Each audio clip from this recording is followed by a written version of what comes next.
Para sa Russia, masasabi ko na hindi nyo kayang mamuhay ng mapayapa. Kami ay mapayapang demokrasya. Pero hindi kami magpapadala sa takot. Isa lang ang hiling ko sa pamahalaan ng Russia. Kung may pumasok pang misil o eroplano sa teritoryo namin nang walang pahintulot, huwag kayong magreklamo dito. Binalaan na kayo. Ang mga Estonyano ay tumindig na may hawak ng mga sandata, nangangakong lalaban hanggang sa huling patak ng kanilang dugo para sa kanilang bayan.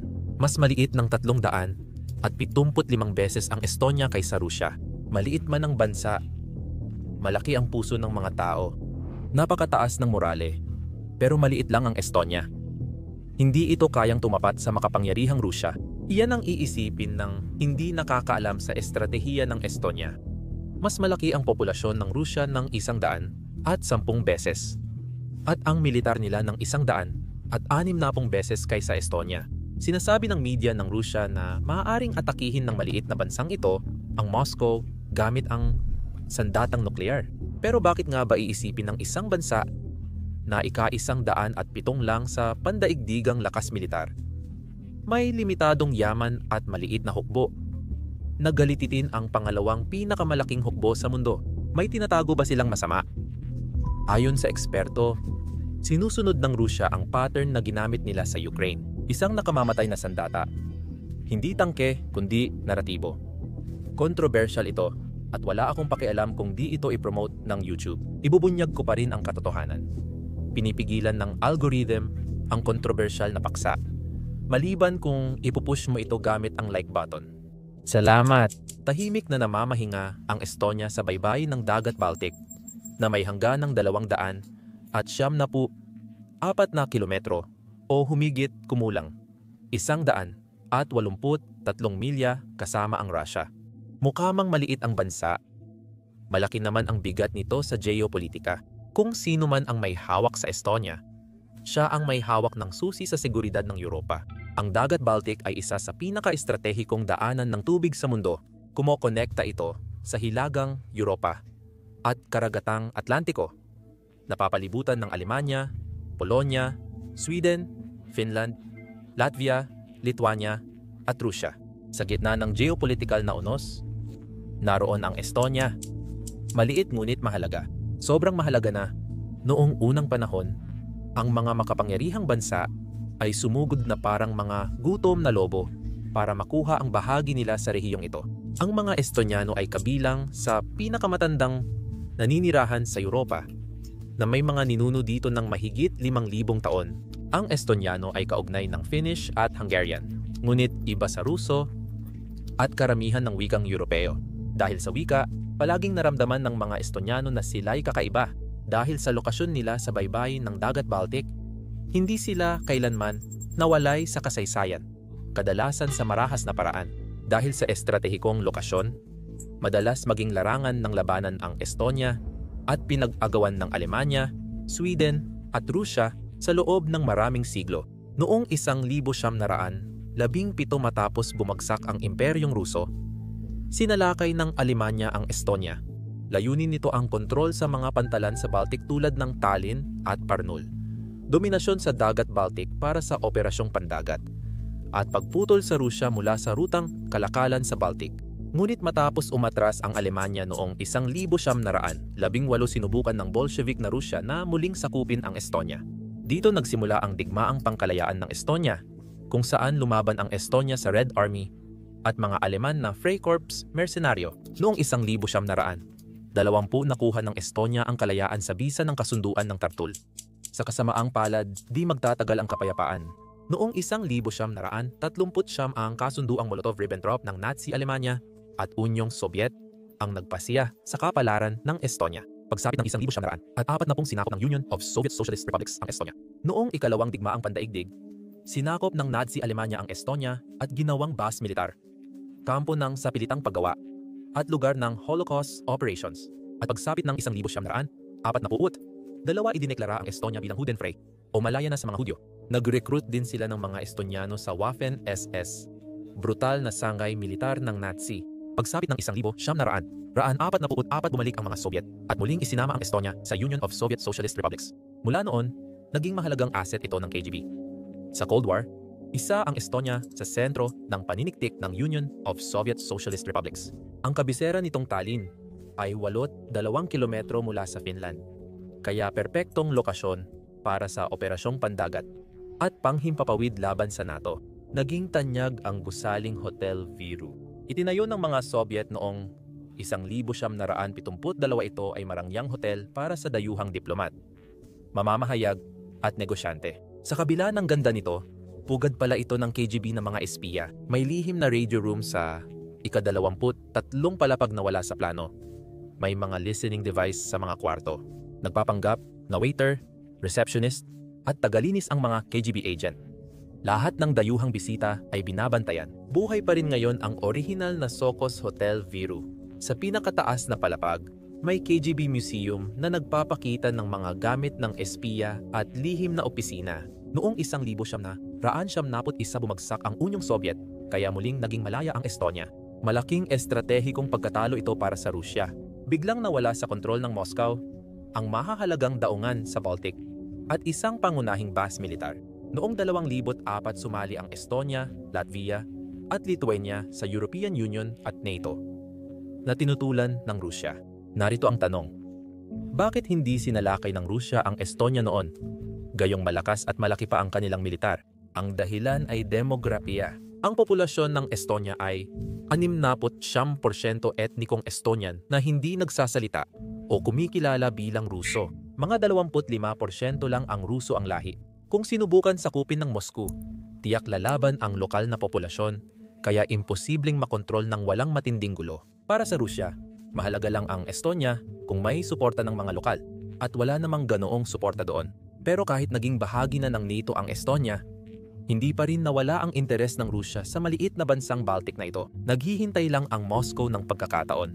Pagdating ng 2000 at 22 nang inilunsad ng Rusya ang malawakang pananakop sa Ukraine, nagdulot ito ng matinding pagkabigla sa buong Europa. Para sa Estonia, ito ay panawagan at muling pagbukas ng lumang sugat. Kung lalala ang labanan at madamay ang Rusya at Europa sa digmaan, muling magiging larangan ng labanan ang Estonia gaya noong unang at ikalawang digmaang pandaigdig. Bakit? Dahil sa Dagat Baltiko, kung saan may nakakagulat na kalamangan ang Estonia. Tingnan mo lang ang mapang ito. Ang baybay ng Rusya dito, kabilang ang St. Petersburg at Kaliningrad Oblast, ay 500 at 12 kilometro lang o 300 at 20 milya. Karamihan ay tuwid at limitado, kaya mas kaunti ang access ng Moscow sa bukas na dagat. Ang Golpo ng Finland ang pangunahing daanan ng Rusya sa hilagang Europa. At ang Baltic Fleet ay nasa Kronstadt, malapit sa St. Petersburg. Kaliningrad, hiwalay sa mainland. Malakas ang militarisasyon ng Rusya. May Iskander missile at S-4 na air defense Babaya air defense, malapit sa hangganan ng Poland at Lithuania. Kaya't isa ito sa pinakapinagtibay na lugar sa Europa. Kahit moderno ang sandata at malakas ang hukbong dagat, nahihirapan pa rin ang Rusya sa Dagat Baltic at hindi makakilos ng malaya dahil ang Baltic ay isang choke point at sa magkabilang panig, natatagpuan ng Rusya ang sarili nitong nakulong sa Hilaga, Finlandia. Sa timog, Estonia parehong miyembro ng NATO. Sabay nilang pinalilibutan ang kalaban mula sa magkabilang panig.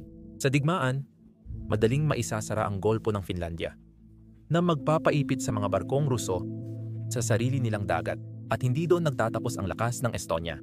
Ang bansang ito ay may 3,774 na kilometro o 2,357 milya ng baybayin. Hindi lang ito dalampasigan at baryo, kundi network ng depensa. Mahigit 2,000 isla mula sa malalaki gaya ng Saruma, Hiiumaa at Muhu hanggang sa di mabilang na maliliit na isla. Makikitid na kipot at mababaw na luk tulad ng luk ng Parno at Golpo ng Friga at mga tangway na umaabot sa dagat na bumubuo ng mga likas na kuta at bitag.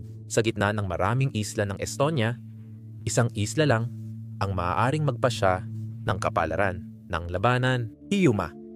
Sa unang tingin, parang tahimik lang na isla ng kagubatan, nayon at parola. Pero sa estratehikong pananaw, isa ito sa pinakamahalagang lupa sa Dagat Baltiko, chessboard.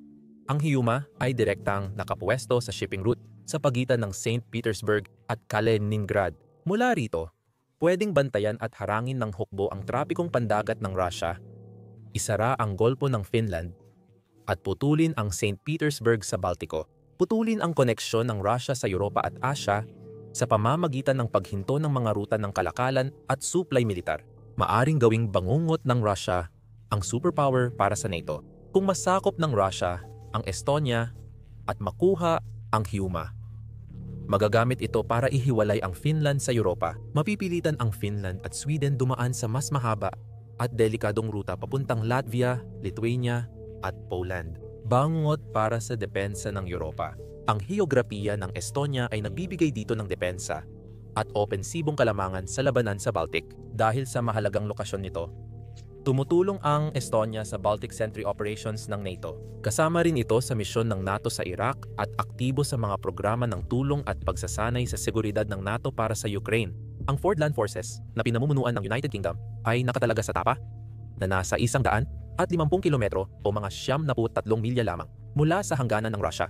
Nagsisilbing tripwire defense na handang pigilan ang anumang posibleng pananakop. Sa Amavi Air Base, tuloy-tuloy ang Baltic Air Policing Mission ng NATO na humaharang sa mga eroplanong pandigma ng Russia na sumusubok pumasok sa European airspace. Pero hindi lang basta nagho-host ang Estonia ng mga puwersa ng NATO, naglalaan din ito ng sariling pondo para labanan ng Russia.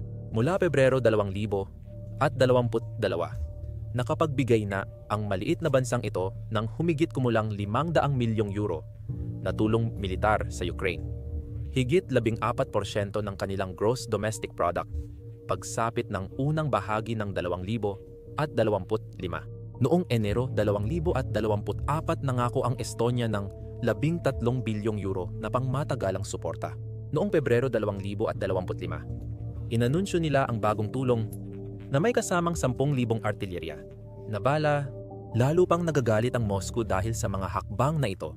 Noong Hulyo 2025 sa Washington, inihayag ni na Pangulong Trump at mga leader ng NATO ang bagong inisyatibo para pabilisin ang tulong sa Ukraine. Sa ilang linggo lang mahigit $2 bilyon na supply tulad ng bala at advanced air defense system ang agad na ipinadala sa Kiev. May paparating pang tulong at nangunguna ang Estonia sa pagsisikap na ito dahil sila ang higit na nakakaunawa sa tunay na nakataya. Mahalaga ang pagprotekta sa estratehikong lokasyon nito. Pero paano nga ba magagawang magsimula ng isang digmaan ng isang maliit na bansa tulad ng Estonia laban sa Moscow? O baka iyon lang ang sinasabi ng media ng Russia? O totoo na naghahanda ang Estonia para sa digmaan at plano pa nilang unahan ang mga puwersa ng Russia kung makakita sila ng senyales ng pananakop. Ngunit ang paghahanda ay hindi katulad ng pag-uudyok para sa Estonia. Ito ay tungkol sa kaligtasan. Dahil sa totoo lang, hindi kayang talunin ng Estonia ang Russia mag-isa ayon sa mga numero sa papel. Sa ngayon, may 7,700 aktibong tauhan ang Estonia, kasama ang 3,500 conscripts at suportado ng 76,500 reserve force. 38,800 agad magresponde at 80,000 sanay na veterano. May 4,000 sundalo ang kanilang hukbong katihan sa kapayapaan. May 1,500 at 70 tauhan ang kanilang hukbong panghimpapawid na nagpapatakbo ng makabagong radar at IRISTSLM Air Defense System na kayang sumabat sa eroplanong Ruso at mga misil. Ang hukbong dagat nila, isa sa pinakamaliit sa mundo, ay may 6 lang na opisyal na barko na hindi umabot ng 10,000 tonelada ang kabuang displacement. Pero medyo nakakalito ang mga numerong ito mula sa Estonia. Sa totoo lang, mas makapangyarihan ito kaysa sa inaakala. Obligado ang serbisyo militar sa Estonia. Bawat lalaki na may edad 18 hanggang 29 ay nagsisilbi ng 8 hanggang 11 buwan. Simula nang sumiklab ang digmaan sa Ukraine, nagboluntaryo na rin ang mga reservist at kolehiyo estudyante dahil walang nakakaalam kung kailan aatake ang Russia. Inaprubahan ng Estonia ang 28 bilyong euro na dagdag na pondo sa depensa para matugunan ang target ng NATO. Aakyat sa 54% ng gross domestic product ang depensa mula 34% pagsapit ng 2029. Magdadala ito ng mas maraming kagamitan, kakayahan, inventaryo, at bala sa sasandatahang lakas ng Estonia. Sa panayam noong Setyembre 2024, sinabi ni General Vahar Karus ng Estonia, mahalaga ang kakayahan nating pawalang bisa ang kalaban sa teritoryo nila. Hindi na opsyon ang hintayin tayo ang unang atakihin. Pero malinaw na kulang ito para labanan ng Russia, na ngayon ay nagtatayo ng bagong pabrika ng armas at nag-iipon ng sandata para sa mas mahabang digmaan. Iisa ang misyon ng hukbong sandatahan ng Estonia. Lumaban hanggang dumating ang NATO. Bago salakayin ng Russia ang Ukraine, layunin ng doktrina ng Estonia na pigilan ang mananakop ng 10 araw habang hinihintay ang tulong ng NATO. Ngayon, seryoso nang pinag-iisipan ang mga preemptive strike sa teritoryo ng Russia. Isang malaking pagbabago sa estratehikong pag-iisip. Ipinapakita ng mga war games na sa isang pag-atake ng Russia, maaaring masakop ang Estonia sa loob lamang ng 48 oras dahil sa sobrang liit ng kanilang militar. Ang kapalaran ng Estonia ay direktang nakaasa sa kredibilidad ng NATO. Kung di maprotektahan ng alyansa ang Estonia ng maayos, maaaring mawalan ng bisa ang Artikulo 5. Alam na ito ng Moscow dahil ang Finland at Sweden ay dating neutral. Naharap sa hamon ang NATO. Napakadelikado ng pagsagip sa Estonia. Sa dagat, kailangang dumaan sa Kaliningrad na bantay ng malalakas na anti-ship missile. Ang anumang tulong mula Poland na dadaan sa Lithuania ay kailangang dumaan sa Suwalki Gap, isang 70 kilometro koridor na madaling tamaan ng artilyerya. Pero may matalinong solusyon ang NATO sa problemang ito. Para mapanatili ang pananakot ng hindi ginagalit ang Russia, unang nagpatupad ang NATO ng mga tripwire forces na may maliliit na grupo ng sundalo na nakapwesto sa paligid ng Baltics. Madali lang. Anumang pag-atake ng Russia ay magreresulta sa pagkamatay ng NATO troops na magpapalakas ng ganti ng alyansa at lalalala ang labanan. Ang sinadyang kahinaang ito ang naging panangga ng Estonia na ginawa itong pangunahing panakot laban sa agresyon ng Russia. May isang mahalagang kailangan ang Russia sa Baltic. Estratehikong access sa dagat na hindi makukuha ng walang Estonia. Totoo mang aatakihin ni Putin ang Estonia o hindi, klaro ang estratehiya ng Moscow. Paglaruan ang isip ng NATO, maghasik ng duda at takot, at pilitin ang mga leader ng kanluran na makipagnegosasyon dahil sa takot sa susunod na hakbang ng Russia. Upang udyukan ang NATO, nagbukas ang Russia ng bagong labanan gamit ang mga mapa, hindi tangke. Noong Hunyo 18, 2025, gumawa ng dramatikong hakbang ang Kremlin na nagpagulat sa buong Europa. Pinagtibay ng Moscow ang Dekreto Siyam. 714 nagtakda ng bagong maritime baseline sa dagat Baltic. Binago ng Moscow ang mga patakaran sa pagdaan ng banyagang barko malapit sa baybayin nito, lalo na sa silangang Golpo ng Finland. Inaangkin ng dekretong ito ang bagong baseline, nire-redefine ang mga panloob na tubig ng Russia at nililimitahan ang pagpasok ng dayuhan ng walang pahintulot ng pamahalaan. Ipinagbawal na ngayon ng Moscow ang pagpasok sa 150 kilometrong bahagi ng silangang Golpo, kabilang ang mga pantalan sa paligid ng St. Petersburg. Hindi ito nagkataon lang ang tiempo. Pagpasok ng Finland at Sweden sa NATO, napalibutan ng mga miyembro ng alyansa ang Baltic Sea. Maliban sa maliit na bahagi ng baybayin ng Russia, pakiramdam ng Moscow ay napapaligiran, kaya lumalaban sila. Ayon sa mga ahensya ng intelihensya sa Europa, may lihim na fleet ng oil tanker ang Russia sa Baltic, mga barkong tahimik na dumadaan sa Gulf of Finland upang makaiwas sa mga international na parusa. Pero may iba pa. Hinala ng mga kanluraning analyst, may iba pang kargamento ang ilang tanker bukod sa langis. Maaaring gamitin ang mga ito bilang espiya, sa lihim na pagmamanman, o paninira sa mahahalagang infrastruktura sa ilalim ng dagat. Inilunsad ng NATO ang Baltic Sentry para protektahan ang mga kable, pipeline, at ruta ng pagpapadala sa ilalim ng dagat. Lumulobo ang ehersisyong militar at laging nagpapatrolya ang mga barkong pandigma mula United States, United Kingdom, Germany at Poland sa Baltic. Pwede itong magdulot ng seryosong kahihinatnan. Habang dumarami ang barkong militar dito, tumataas ang panganib ng insidente, banggaan, komprontasyon, at aksidenteng pag-atake. Sa ngayon, posibleng magdulot ng malawakang labanan ang isang pag-atake. Para sa Estonia, binabago ng Dekreto 714 ang lahat. Ang bagong baseline ay inilagay sa mismong hangganan ng Estonia at Russia sa baybayin ng Narva. Inilalapit ang NATO ships sa katubigang kontrolado ng Russia. Ibig sabihin, nangunguna na ang Estonia sa lumalalang maritimong alitan. Naging sentro ng pansin ang mahahalagang ruta ng pagpapadala, isla, at mga base ng hukbong dagat, lalo na ang isla ng Huma sa gitna ng shipping corridor. Gaya ng nabanggit ko, kung makuha ng Rusya ang Hiuma, mapuputol ang koneksyon ng Finland at Sweden sa Europa. Kaya mapipilitang dumaan sa mas mahaba at delikadong rutang dagat sa Norwegian Sea. Malaking estratehikong bentahe ito para sa Moscow, na siyang kinatatakutan ng NATO. Ayon sa United Nations Convention on the Law of the Sea, pinapayagan ang mga banyagang barko, pati barkong pandigma, na dumaan sa teritorial na tubig basta't walang masamang layunin at hindi nilalagay sa panganib ang seguridad. Sa Dekri 914, pinalakas ng Rusya ang kontrol nila gamit ang pagsubok sa internasyonal na batas. Sinasabi ng NATO na legal ang kilos ng kanilang barko sa lugar, pero giit ng Moscow, bawal silang pumasok ng walang permiso. Ito ang sanhi ng mapanganib na tunggalian sa isa sa pinakamilitarisadong dagat sa mundo. Bawat kilos, pag-lock ng radar, at transmission na nasabat ay maaring magdulot ng mas malalang kaguluhan. Mahalagang maintindihan ang isang napakahalagang detalye. Ang mga bagong baseline ng Rusya ay hindi mga bagong hangganan. Ayon sa pandaigdigang batas pandagat, ang baseline ay tumutukoy lang kung saan nagsisimula ang teritorial na tubig at eksklusibong sonang ekonomiko.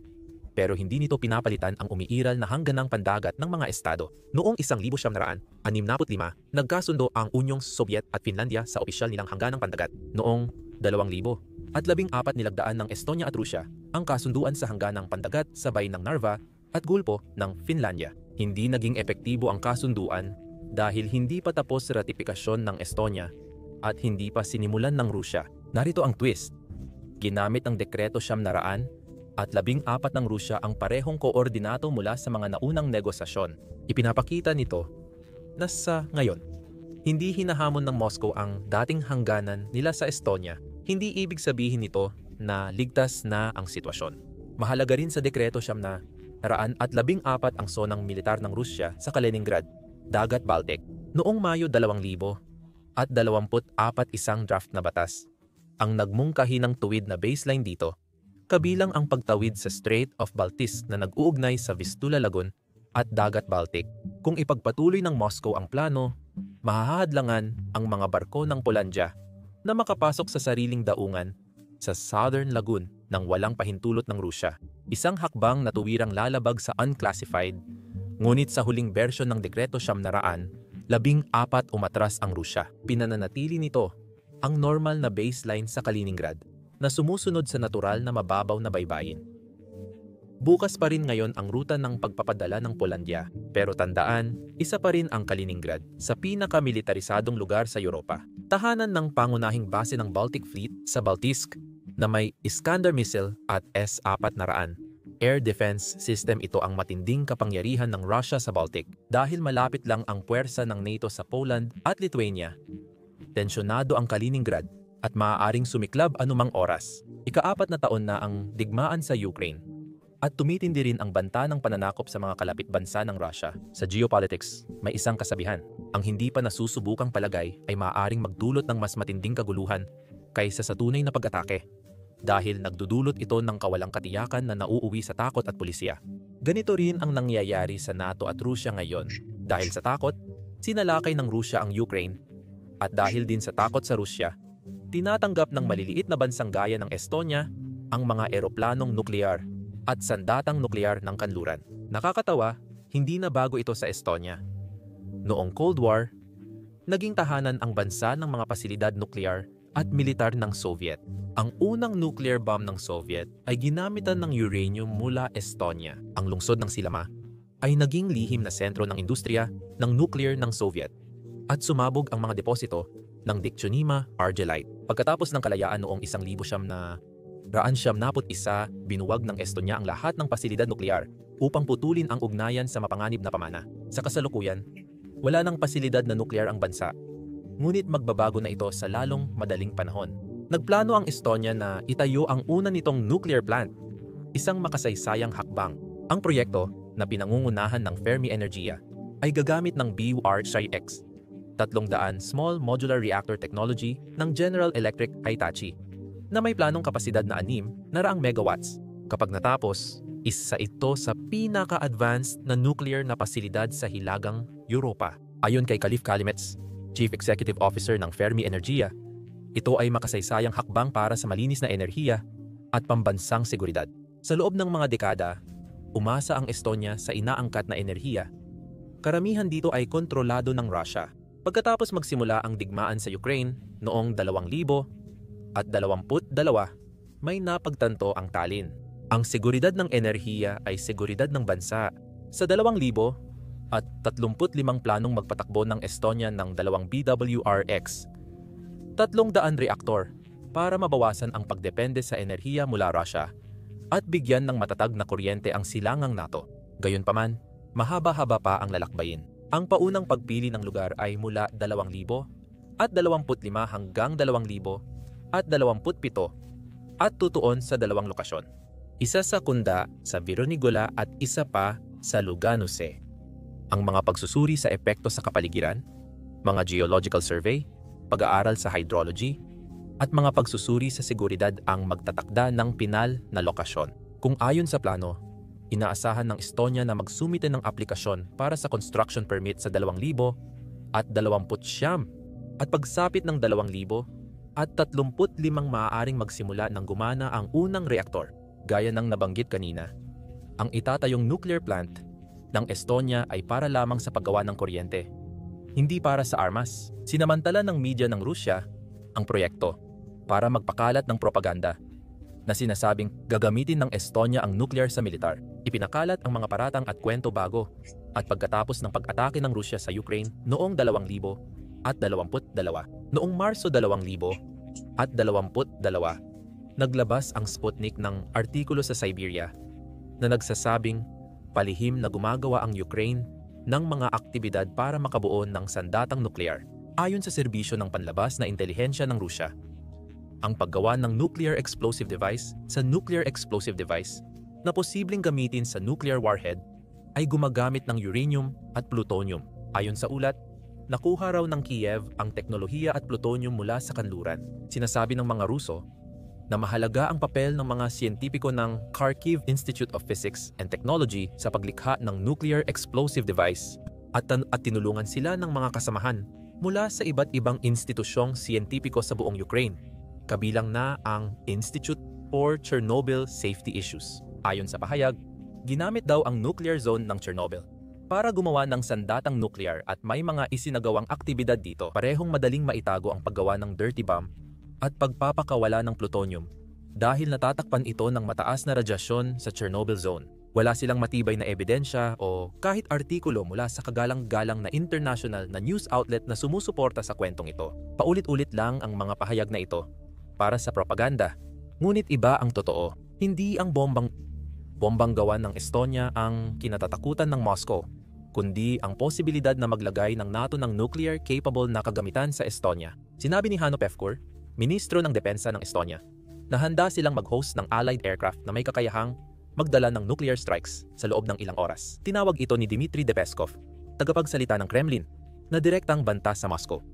Pero ano ang mga eroplanong iyon at sandata? Sa NATO Summit sa Netherlands, inanunsyo ng United Kingdom ang pagbili ng F-35A mga 5th generation fighter jet na kayang magdala ng nuclear weapons.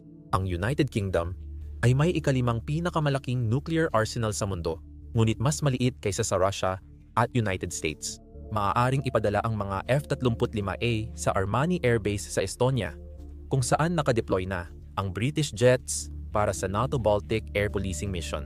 Maaaring maging bangungot ang mga F-35A para sa Russia. Ang B-6112 na thermonuclear bomb ay dinisenyo upang magkasya sa loob ng F-35.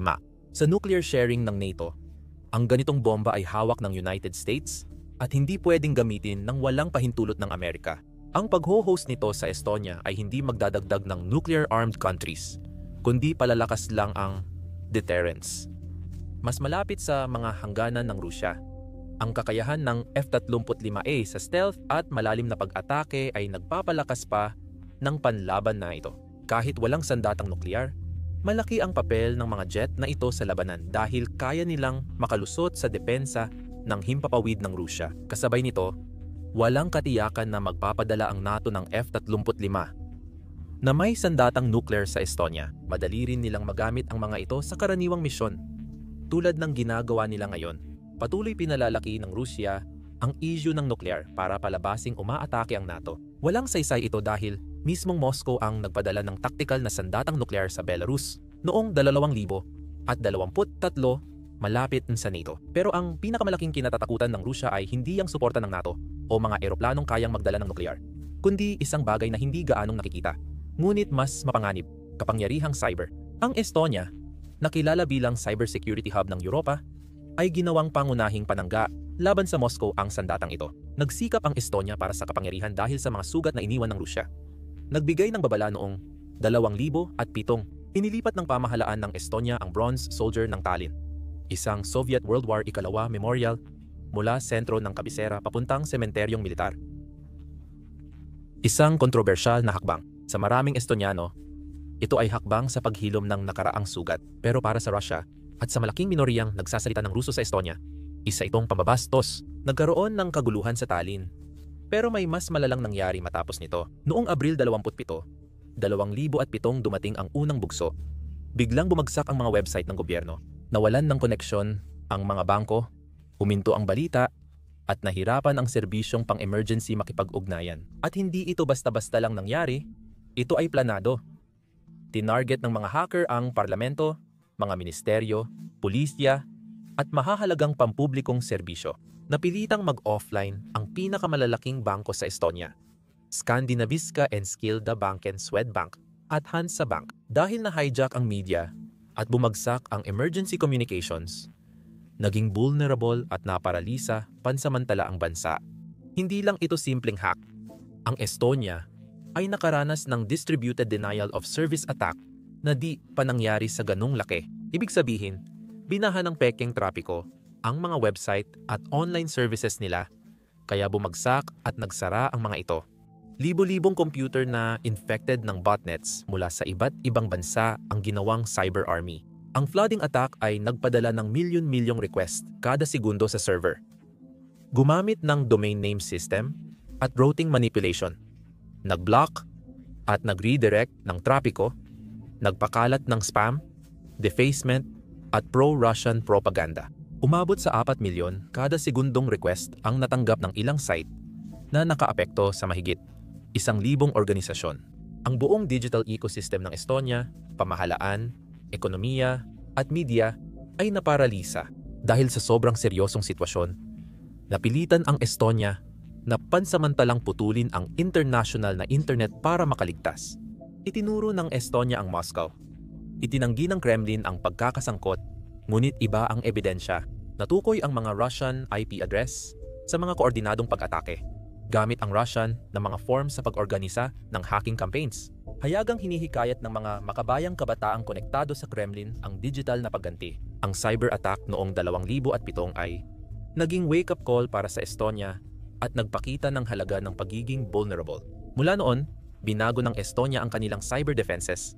Ginawa nila itong napakatibay at matatag na walang kahit anong bansa sa mundo ang kayang manggulo sa kanilang mga sistema. Dahil sa lakas nila sa cyber, itinatag ng NATO ang Cooperative Cyber Defense Center of Excellence sa Tallinn. Kaya naging sentro ang Estonia sa pagmamanman at pagtatanggol laban sa cyber attack ng Russia. Sa pandaigdigang antas, ang Estonia ay host ng Regional Hub ng DIANA, ang Defense Innovation Accelerator ng NATO, na nagde-develop ng bagong henerasyon ng teknolohiyang militar. Dahil sa advanced na teknolohiya at mahabang karanasan, halos imposibleng malusutan ang cyber defenses ng Estonia. Noong digmaan sa Ukraine, maraming cyber operations laban sa tropang Ruso ang natunton mula Estonia. Ang mga command and control system, nabigasyon ng tropa, at maging ang mga linya ng lohistika na ginagamit ng mga puwersang Ruso ay naimbestigahan at napakialaman sa pamamagitan ng cyber na operasyon na kinokordina mula sa Estonia. Hindi lang nito napinsala ang militar ng Rusya, kundi nakuha rin nito ang matinding atensyon ng Moscow sa mismong Estonia. Sa madaling sabi, kahit mas maliit ang Estonia kaysa sa Rusya, kaya nitong lumaban at may tsansang manalo. Kung sakaling salakayin ng Rusya ang Estonia, hindi ito magiging isang matagalang digmaan tulad ng sa Ukraine. Sa halip, mabilis itong matatapos dahil ang lakas ng Estonia ay nasa katumpakan, teknolohiya at suporta ng NATO. Ang tunay na alalahanin ng Estonia ay ang kaligtasan ng kanilang mamamayan, hindi ang digmaan. Dahil maliit ang populasyon, mahalaga ang buhay ng bawat isa. Lumalala ang issue dahil 25% ng populasyon ng Estonia ay nagsasalita ng Ruso. Karamihan sa mga rehiyon tulad ng Narva na may 56,000 residente at 76% dito ay nagsasalita ng Ruso. Noong Mayo 2025, nagsagawa ang Rusya ng Victory Day concert sa tapat ng Narva na nakatuon sa malaking komunidad ng nagsasalitang Ruso. Simula nang sakupin ng Moscow ang Ukraine noong 2022 ginamit nito ang makabayang konsyerto at Soviet na nostalhiya bilang impluensya. Sa kabila ng ilog, may malalaking screen, banner na may naaalala namin at nagpapasalamat kami at larawan ng mga sundalong Soviet. Hinahati nito ang Estonia, miyembro ng European Union at NATO, sa Russia. Hindi lang ito paggunita, kundi estratehiya para manipulahin ang nagsasalitang Ruso sa Estonia. Ang parehong taktika na ginamit ng Moscow sa silangang Ukraine bago ang 2014, alam ng Russia na kung kakampi sa Moscow ang mga nagsasalitang Ruso sa Estonia, anumang hakbang ng pamahalaan ng Estonia ay maaaring ipakita bilang panunupil. Pinag-away ang ilang mamamayan laban sa sariling estado, pero handa ang Estonia. Sa Narva, makikita ang mga bandila ng Estonia, European Union Ukraine, at mga poster na tinatawag si Vladimir Putin na kriminal sa digmaan. Hindi lang ito sagot sa propaganda ng Russia, kundi mensahe rin ng pagkakaisa. Nakikiisa ang Narva sa Estonia at Europa, kahit iba ang komposisyon ng populasyon nito. Upang maprotektahan ang mga sibilyan sa mga vulnerableng lugar sa hangganan, nagsimula na ring magtayo ang Estonia ng mga trench at bunker sa mga bayan malapit sa Russia. Hindi pa tiyak ang naghihintay sa maliit na bansang Baltic na ito. Hahatakin kaya ng Russia ang Estonia sa digmaan bilang ganti sa NATO? O mapipigilan kaya ng pananakot at pagkakaisa ang ganitong sakuna? Walang makapagsasabi ng tiyak.